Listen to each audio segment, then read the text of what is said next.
Hello అండి. నమస్తే. Welcome back to my channel. ఎలా ఉన్నారండి అందరూ? మీకు గనక లవ్ స్టోరీస్ వినడం ఇష్టమైతే తప్పకుండా నా ఛానల్‌ను సబ్స్క్రైబ్ చేసుకోండి. అలాగే లైక్ చేసి నన్ను ఎంకరేజ్ చేయండి. 'Pain in love' part 6. ఆద్య ఆఫీస్‌కి వెళ్ళడానికి ఫ్రెష్ అవుదామని బాత్రూంలోకి వెళుతుంది. తన డ్రెస్ నుంచి వస్తున్న హాస్పిటల్ ఎన్వైర్న్‌మెంట్ స్మెల్ అర్జున్‌ని గుర్తు చేస్తుంది. అప్పుడు తను అర్జున్‌ని మొదటిసారి హగ్ చేసుకున్న స్వీట్ అండ్ మెమరబుల్ మూమెంట్‌ని గుర్తు చేసుకుంటుంది. సిగ్గుపడుతుంది. ఏంటి నేను అర్జున్‌ని అలా హగ్ చేసుకున్నాను. చాలా చనువున్నట్టు, ఎన్నో సంవత్సరాల పరిచయం ఉన్నట్టు అనుకుంటుంది. అలా ఆలోచిస్తూనే స్నానం చేసి రెడీ అవుతుంది. ఏదో ఒకటి చెయ్యాలి అర్జున్ విషయంలో. అసలు అతడికి ట్రీట్మెంట్ చేసే డాక్టర్‌తో ఒకసారి మాట్లాడి, అర్జున్ కండిషన్ ఏంటో కరెక్ట్‌గా తెలుసుకోవాలి. అవసరమైతే ఇంకో స్పెషలిస్ట్ దగ్గరకి తీసుకువెళ్ళి చూపించాలి. అతడిని మాత్రం అలా వదిలేయను. ఖచ్చితంగా బాగు చేయాలి అనుకుంటుంది. రెడీ అయ్యి బయటకు వచ్చేసరికి టిఫిన్ రెడీగా ఉంటుంది టేబుల్ మీద. ఆద్య ప్రశాంతంగా కూర్చుని టిఫిన్ చేస్తుంది. ఎందుకంటే ఆ ముందు రోజు కానీ, అంతకు 4 రోజుల ముందు నుంచి ఆద్య మనసంతా అలజడి, కల్లోలం. సరిగ్గా తిండి తినలేదు. అర్జున్ గురించి ఒక నిర్ణయానికి వచ్చిన తరువాత మనశ్శాంతి, నిశ్చింత. ఆద్య మనశ్శాంతిగా ఉన్నాను అనుకునే లోపే ఆమె తల్లి ఒక బాంబు పేల్చింది. ఎంగేజ్‌మెంట్‌కి ముహూర్తం తొందరలోనే పెట్టిస్తాను అని. రేపటి నుంచి షాపింగ్ పనులు ఉంటాయి. కొంచెం తొందరగా ఆఫీస్ నుంచి రావాలి నువ్వు అని చెప్పింది. అప్పటి వరకు ఆద్య మొహంలో ఉన్న నవ్వు క్షణంలో మాయమైంది. అబ్బా! ఏంట్రా భగవంతుడా నాకీ టెన్షన్ అని మనసులోనే తలకొట్టుకుంది. అమ్మా! ఇప్పుడే ఎందుకు కొద్ది రోజులు వెయిట్ చేద్దాం అంది నసుగుతున్నట్టు. ఆద్య నీకు పెళ్లి అయిపోతే నాకు సగం భారం తగ్గుతుంది. ముందు ముందు అన్నీ చెయ్యటానికి నాకు ఓపిక ఉండదు. అయినా మిమ్మల్ని దూరంగా వదిలి వెళ్ళిపోవాలని నువ్వేమీ బెంగ పెట్టుకోనవసరం లేదు. అబ్బాయి వాళ్ళు కూడా ఈ ఊరిలోనే కదా ఉండేది. ఆఫీస్ నుంచి వెళ్ళేటప్పుడు కావాలంటే ఇక్కడికి వచ్చి మమ్మల్ని చూసి వెళ్ళొచ్చు. అబ్బాయి కూడా చాలా మంచివాడు. తల్లి లేదు, తండ్రి మాత్రం ఉన్నాడు. అత్తారింట్లో కూడా నీదే రాజ్యం అని తన దారిన తను చెప్పుకుపోతుంది ఆద్య తల్లి. అబ్బాయి ఏం చేస్తాడో తెలిస్తే నువ్విలా మాట్లాడవు. అసలు ఆ అబ్బాయి అని ఏదో చెప్పబోయేంతలో ఆపమ్మా ఆ పెళ్ళికొడుకు భజన వినలేకపోతున్నాను అనేసి విసుక్కుంటూ అక్కడి నుంచి లేచిపోయి చేతులు కడిగేసుకుంది. తల్లి చెప్పిన ఒక్క విషయం కూడా ఆద్య చెవిన పెట్టలేదు. ఆఫీస్‌కి స్టార్ట్ అయింది. ఆఫీస్‌కి వెళ్ళే దారిలో ఆ రోజు అర్జున్ వచ్చి తనను డ్రాప్ చేయడం గుర్తొచ్చింది. ఆఫీస్‌కి వెళ్ళాక మంచి కార్డియాలజిస్ట్‌ని ఎలా పట్టుకోవడం? అర్జున్‌కి మంచి డాక్టర్ చేత ట్రీట్మెంట్ చేయించాలి. అతన్ని మామూలు మనిషిని చెయ్యాలి. వర్క్ చేసేటప్పుడు కూడా ఇదే ఆలోచన. వివిధ సైట్‌లలో సెర్చ్ చేసింది బెస్ట్ కార్డియాలజిస్ట్ అని. లంచ్ టైమ్‌లో అర్జున్‌కి కాల్ చేసింది. ఎలా ఉన్నావు అర్జున్? లంచ్ చేశావా? అని అడిగింది. లేదు ఆద్య, నువ్వు వచ్చి తినిపిస్తావని వెయిట్ చేస్తున్నాను అన్నాడు. అవునా! వస్తాలే సాయంత్రం తప్పకుండా వచ్చి తినిపిస్తాను అంది. వెయిటింగ్ ఇక్కడ మేడం గారి కోసం అని ఫోన్ పెట్టేశాడు. కాల్ కట్ చేశాక ఆద్య కూడా లంచ్ చేసి కొంతమంది తెలిసిన వాళ్ళకి కాల్ చేసి అడిగింది. సిటీలో బెస్ట్ కార్డియాలజిస్ట్ ఎవరు అని. కొంతమంది కొన్ని పేర్లు చెప్పారు కానీ, ఇద్దరు ముగ్గురు చెప్పిన పేరు మాత్రం శ్రీవాత్సవ్. అతడు వయసులో చిన్నవాడైనా, ఎంత సివియర్ హార్ట్ ప్రాబ్లమ్ అయినా తప్పకుండా క్యూర్ చేస్తాడు. పేషెంట్స్‌తో చాలా ఫ్రెండ్లీగా కూడా ఉంటాడు అని చెప్పారు. ఆద్యకి ఒక దారి దొరికింది.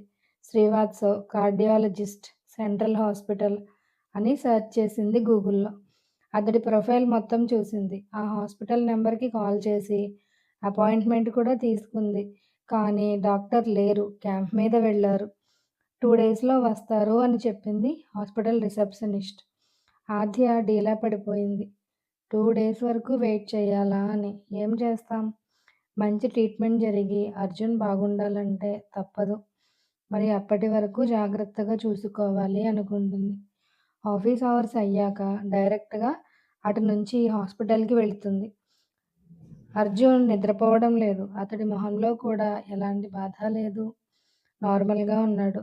కానీ ఆద్య కోసం వెయిట్ చేస్తున్నాడని ఆద్యని చూడగానే అతడి కళ్ళల్లో కనిపించిన కాంతి చెప్తుంది. అబ్బా! ఆద్య ఒక్క రోజులో ఇన్ని గంటలుంటాయని నాకు ఈరోజే తెలిసింది. నువ్వు మార్నింగ్ వెళ్ళిన దగ్గర నుంచి మళ్ళీ సాయంత్రం ఎప్పుడవుతుందా అని వెయిట్ చేస్తున్నాను తెలుసా? అసలు టైం ఎంతకీ గడవలేదు ఈరోజు అన్నాడు ఆద్యని చూసి నవ్వుతూ. అవునా సార్? ఇప్పుడు నేనొచ్చా కదా! టైం ఎలా పరిగెడుతుందో చూడు అంటూ దగ్గరికి వచ్చి అతడి చెయ్యి తీసుకుని ముద్దు పెట్టుకుంది. ఎలా ఉంది? అంతా ఓకేనా? అంది.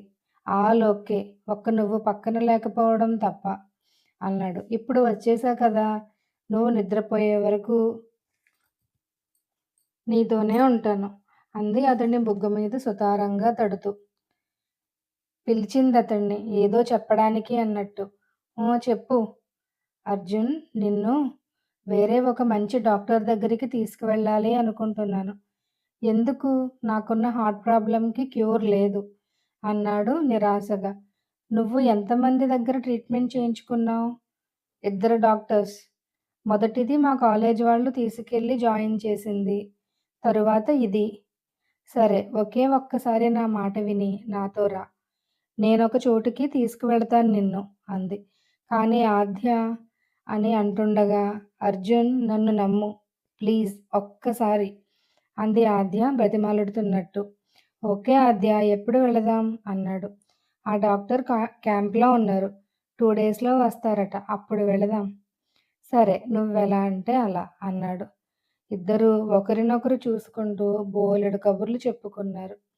ఆద్యకి సడన్‌గా గుర్తొచ్చింది తన తల్లి చెప్పిన సంగతి. ఎంగేజ్‌మెంట్ తొందరలోనే ఉంటుంది. షాపింగ్ చెయ్యాలి, ఇంటికి తొందరగా రమ్మని. అది గుర్తు రాగానే ఆమె డల్ అయిపోయింది. మాట్లాడుతున్నదల్లా సడన్‌గా ఆగిపోతుంది. ఆద్య, ఏమైంది? ఎందుకలా సడన్‌గా ఆగిపోయావు? అని పిలిచాడు అర్జున్. ఆమె భుజం మీద చెయ్యి వేసి. ఏం లేదు. ఏంటి అంటున్నావు? చెప్పు చెప్పు అంది ఆలోచనల్లోంచి బయటికి వస్తూ. ఏం లేదులే. నీ సంగతులు చెప్పు. మీ మదర్, ఫాదర్ ఏం చేస్తారు? అని అడిగాడు అర్జున్. మా ఫాదర్ లేరు. నాకు 15 ఇయర్స్ ఉన్నప్పుడే యాక్సిడెంట్‌లో చనిపోయారు. అవునా? సారీ అన్నాడు అర్జున్. సారీ ఎందుకు? ఎప్పుడో జరిగిన దానికి నువ్వేం చేస్తావు? మరి మీ మదర్ అన్నాడు అర్జున్. అమ్మ స్కూల్ ప్రిన్సిపల్. నాకు ఒక చెల్లి ఉంది. ఇంటర్ సెకండ్ ఇయర్ చదువుతుంది. నాన్న లేకపోవడంతో మా ఇద్దరిని అమ్మ జాగ్రత్తగా చూసుకునేది. అందుకే కొంచెం స్ట్రిక్ట్ మమ్మీ. ఇంట్లో అంతా డిసిప్లిన్. స్కూల్ ప్రిన్సిపల్ కదా! ఇంట్లో కూడా స్కూల్లో లాగే ఉండాలనుకుంటుంది. చెల్లికి నాకు 6 ఇయర్స్ ఏజ్ గ్యాప్ వల్ల దాన్ని నేను చెల్లిగా కంటే సెకండ్ పేరెంట్ లాగే చూసుకునేదాన్ని. అంటే అది నాకు కూతురిలాగా. అమ్మ కంటే నా దగ్గరే ఎక్కువ క్లోజ్‌గా ఉంటుంది. ఏం కావాలన్నా నన్నే అడుగుతుంది. దాని పేరు విద్య. విజ్జు అని పిలుస్తాను ముద్దుగా అని అలా చెప్పుకుపోతుంది. అర్జున్ మనసులో అనుకుంటాడు. నాకు కూడా నా వాళ్ళు అంటూ ఎవరైనా ఉంటే బాగుండేది అని.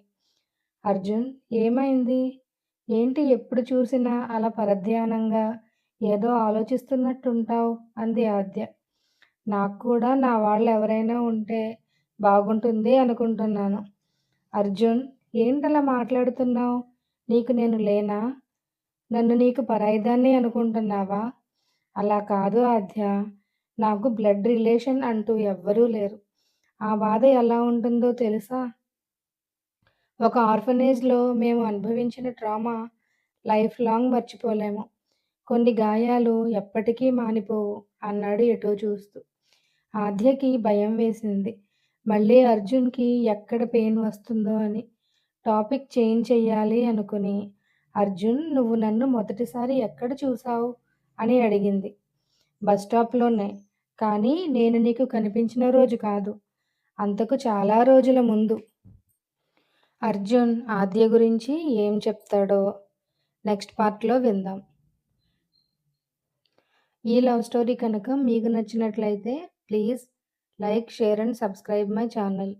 Thank you so much friends.